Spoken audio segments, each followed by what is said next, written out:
Gandrung. Wis.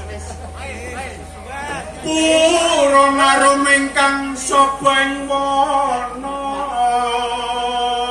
Ampun ngaten menika to paman manggung. Yen panggenen darasane.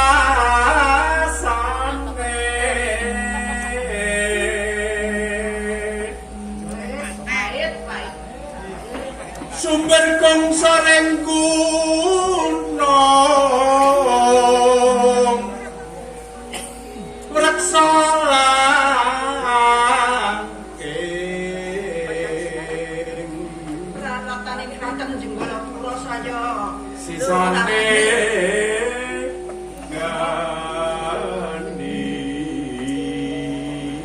Kanut ya. Boten.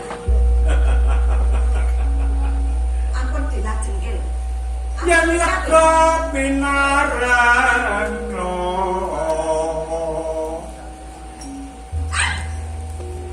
tasih kumung manuk.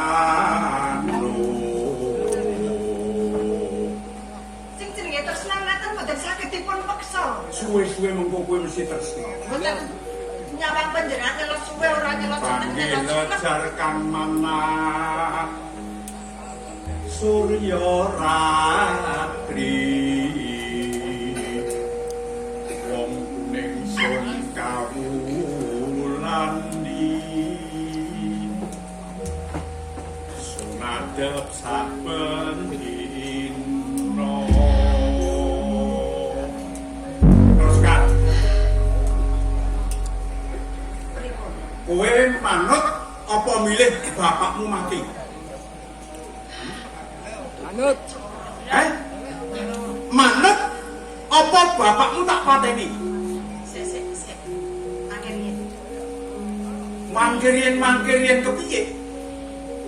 Ora to ya? Nggih. Panjenengan kepengin sanget mundhut garwa kula temen.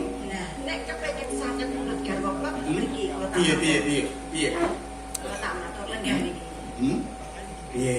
Nah, ngono kuwi lho sing tak karepe iki ngono kuwi. Kula purun dados garwa panjenengan. Kula gadah punaki.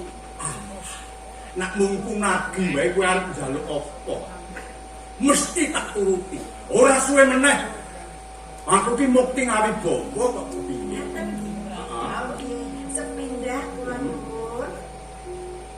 Tiang sepuh kula Kanjeng Rama Temunggung Harya Mundu kedah dipun luwali saking pakunjaran. Nek kowe gelem kuwi mesti tak luwari. Mergo kae calon maratuwaku. Inggih leres. Ingkang napa kalih? Ampun lho kok. Panjenengan menawi sampun kelampan dados pepatih wonten ing kraton Jenggalapura pun kula sagah dados garwa panjenengan ning panjenengan kedah dados patih wonten Jenggalapura. Patih. Nggih. Temenggung niku napa dereng wonten apa-apane ning nek patih Apa sih? Sak ngisore ngrafu. Badal wakiling ngrafu. Kuwi patih. nggih punggawa sing dhuwur dhewe. Dur, nek aku kelakon dadi patih, kowe sesuk bakal dadi nyai. Nggih patih. Pripun? Kula pun to. Nek kula dados garwa panjenengan, kula pun manut setya bekti, setya tuhu dhateng panjenengan. Ning sapunipun panjenengan kedah dados pepatih wonten ing kraton Jenggalapura. Ning tenang, Inggih. kowe ora ngapusi aku. Mboten. Nek aku kelakon dadi patih, kowe saguh ngladeni aku. Inggih kula purun dados garwa panjenengan, dados nyipate wonten ing kraton Jenggalapura. Pripun? Langkung. Yo. Janten. Tak saguhi penjalukmu. Nggih. Ora suwe meneh aku mesti kelakon dadi patih ning Jenggalapura. Nek ngono, aku iki aku bakal sowan proposane Kanjeng Ratu.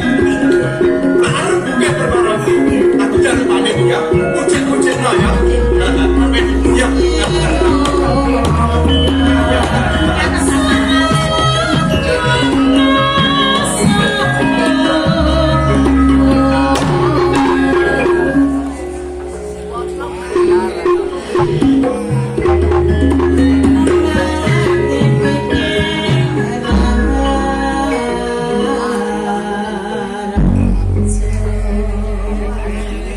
Sriwati Kraton Jenggolapura sing damel horeg Kraton Jenggolapura. Sriwati kudu tak simpen, tak nggo bukti ana ing Kraton Jenggolapura wis. Sapa wae. Wah. Nek separo punggawa Jenggolapura wis do tanda tangan iki. Wis aku bakal ana ing Kraton Jenggolapura. Wis tak nggo bukti iki. Sing kowe